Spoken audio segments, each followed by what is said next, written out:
نبي زيارة ميدانية للجنة شؤون البيئة والأمن الغذائي والمائي في منطقة جليل الشوك. قطعة 3. هل هذا منظر حضاري في 2023؟ هلا والله ابو غنام، تفضل. شنو رايك؟ ادعو من هذا المكان ويطلع عليه كل اللي قاعد يصير للاسف الشديد مخالفات ووصلات غير قانونيه ومخالفات، وما في استدلال العناوين ولا في ارقام مدنيه للبيوت. قضيه امنيه، كارثه بيئيه، دمار صحي، وكلها فاتوره 2023. تفضلوا. رئيس مجلس الوزراء والحكومة، وزارة الأشغال، الهيئة العامة للبيئة، بلدية الكويت، كل هذه الجهات الحكومية وينكم؟ تفضلوا.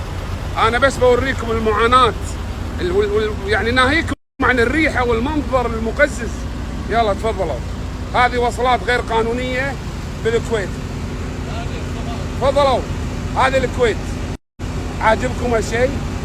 يا حكومة، كل وزراء الحكومة المعنيين في هذا وزارة الاشغال، كل مسؤول حكومي بالكويت، عاجبكم اللي قاعد يصير؟